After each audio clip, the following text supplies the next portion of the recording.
Assalamualaikum warahmatullahi wabarakatuh. Bismillahirrahmanirrahim. Salam sejahtera bagi kita semua, semoga kita diberi kesehatan dan keselamatan oleh Sang Pencipta. Di sini saya akan menjelaskan tentang Utsman bin Affan, dan tentunya beliau sudah tak asing bagi kita semua. Berikut penjelasan dan nasihat-nasihat dari Sayyidina Utsman bin Affan. Utsman bin Affan adalah khalifah ketiga yang berkuasa pada tahun 644 sampai 656 dan merupakan Khulafaur Rasyidin dengan masa kekuasaan terlama. Sama seperti dua pendahulunya, Utsman termasuk salah satu sahabat utama Nabi Muhammad. Ia berasal dari Bani Umayyah, ayahnya bernama Affan bin Abi al-As dan ibu Khalifah Utsman bin Affan bernama Arwa binti Quraisy. Utsman bin Affan lahir dari keluarga kaya dan berpengaruh di suku Quraisy. Ayahnya adalah pedagang kaya dari Makkah. Utsman bin Affan menjadi Khulafaur Rasyidin ketiga pada 644, menggantikan Umar bin Khattab yang meninggal karena dibunuh. Pemerintahan Utsman bin Affan berlangsung selama 12 tahun, yakni hingga 656. Ia pun menjadi Khulafaur Rasyidin dengan masa pemerintahan terlama.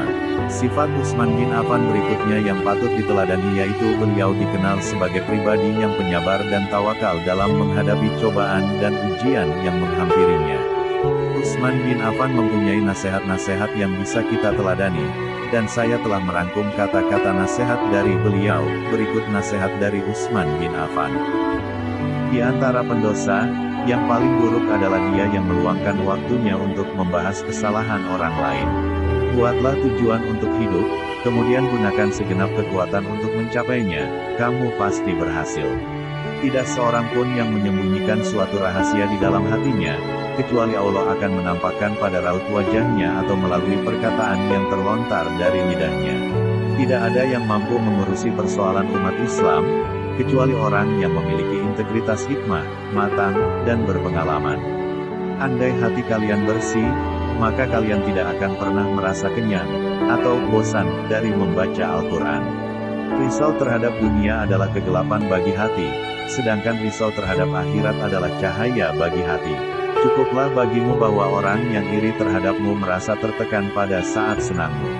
Pengetahuan lebih baik daripada kekayaan. Pengetahuan akan melindungimu, sedangkan kekayaan harus kamu lindungi. Diamnya orang yang diam lebih bahaya dari perlakuan serangan orang lain. Tergelincirnya lidah itu lebih berbahaya daripada tergelincirnya kaki.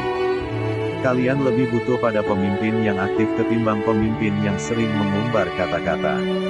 Tidaklah seseorang menyembunyikan sesuatu, melainkan Allah akan menamparkannya melalui raut mukanya dan ketergelinciran mulutnya. Aku merasa cukup dengan pandanganku sebagaimana aku merasa cukup dengan ingatanku.